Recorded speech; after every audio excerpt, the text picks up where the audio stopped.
God, baby. Let's go. พี่น้องเนาะมันเอากะทิมาแกงน้ำไหมเนาะก็เนี่ยกำลังต้มเนาะถ้ารับส้มตอนปรุงเนาะเป็นส้มน้ำยานางเนาะกับเนื้อเนาะใส่แกงใส่เนื้อเนาะนี่ก็ชีตำข้าวเบื่อเนาะวิธีแกงแบบบ้านๆตำข้าวเบื่อเนาะใส่กระปูนานำหนึ่งแกงใส่หน่อไม้โอ้คักเลยแล้วนี่เบื่อกำลังตำข้าวเบื่อพี่น้องนี่ตำข้าวเบื่อนี่เนาะนี่ก็ใส่หมักเป็นที่เรียบร้อยใส่ข้าวเบื่อแล้วเนาะยังเหลือแต่ปรุงรสเนาะ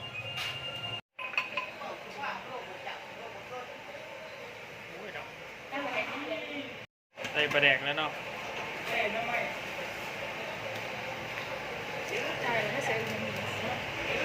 เป็นงัวใส่ไร้แสบไร้ใส่หน่อยแสบหน่อยพ้นมาดิ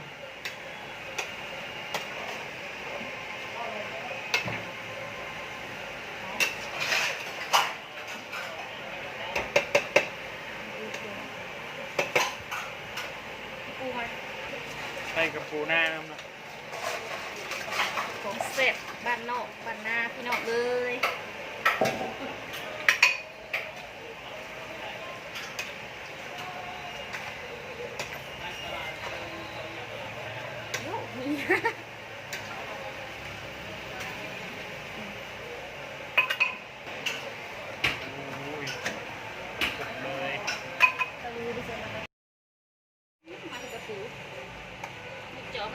ชิมแสบมันมียังแสบไปตัวนี้แล้วค่ะเอาไปเปื่อยกันด้วยเป็นเรื่องเด้อนี่ผักกระแยงแล้วเราค่อยเอาผักกระแยงไป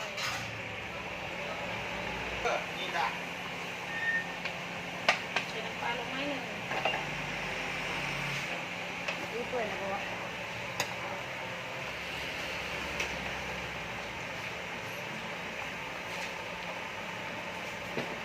ใส่ผักกระแยงเลยนี่ว่าเขาเนี่ย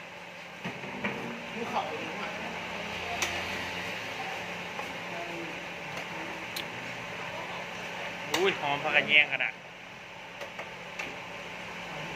นี่เผาได้เลย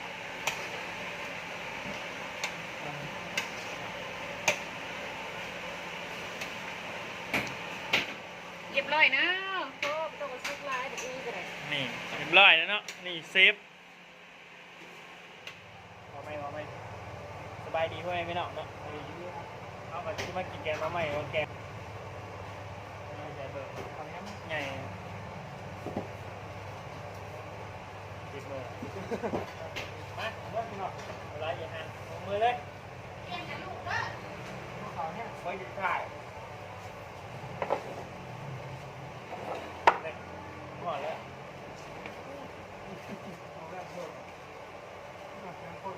ไปดีพี่น้องกินกันไม่น้ำกันเด้อมุดเจอไม่กินน้ำกันเด้อพี่น้อง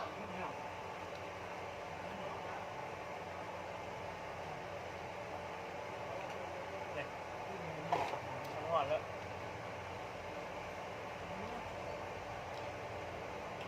ไปชอบเป็นทอดเย็นซับ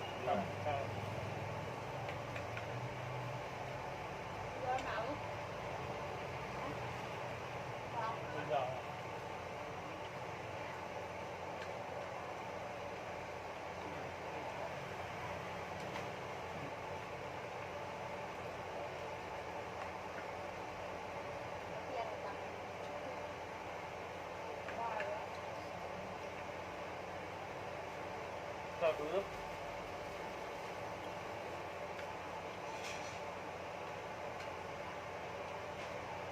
จังได้เอ็นน้ำ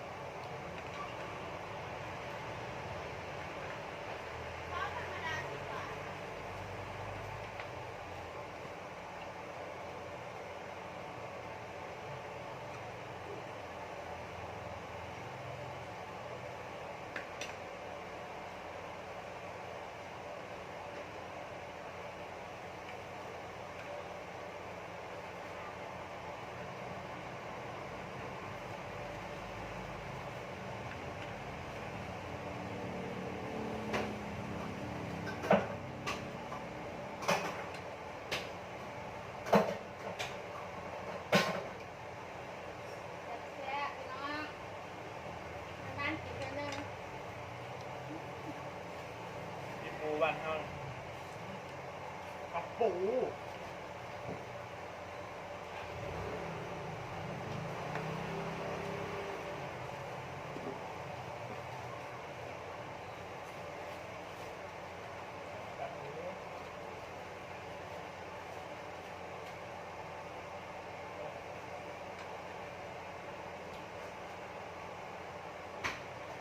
เอาหน่อยเอาหน่อยเอาหน่อย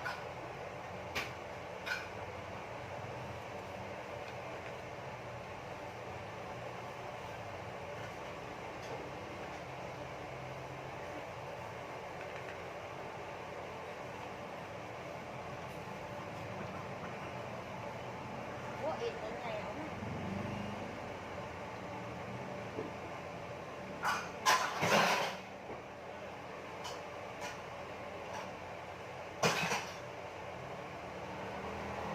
มันความเนี่ยมันเอยู่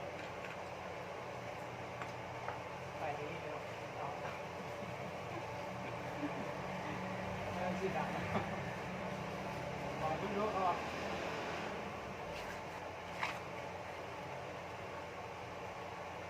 เอาไม่ได้รับ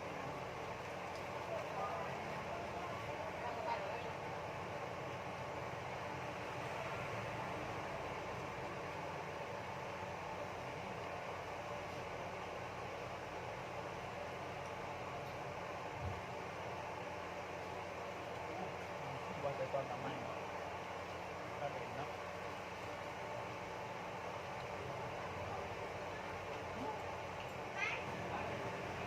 มันเป็นก้อนเขาบอกไปเรื่อยกินข้าวห่อนเป็นก้อนเลยโอ้โหไปเล่นกินข้าวโอ้โห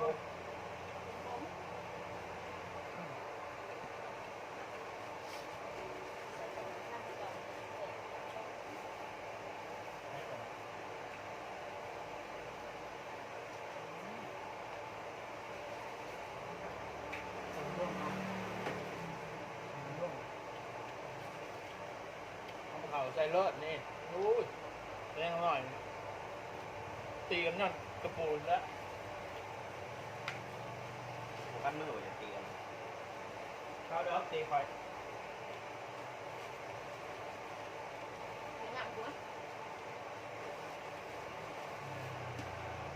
แก้วก็มีแก้วแต่ขึ้นนี่นะเพื่อนอีกกินหนึ่งปลาก็ได้ถ่าย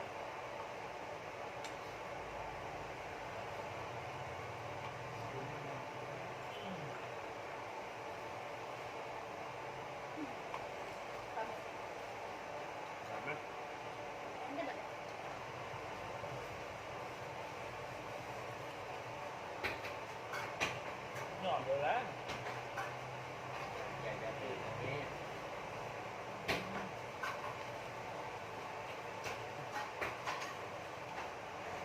โอเคเนาะพี่น้องสำหรับคลิปนี้ก็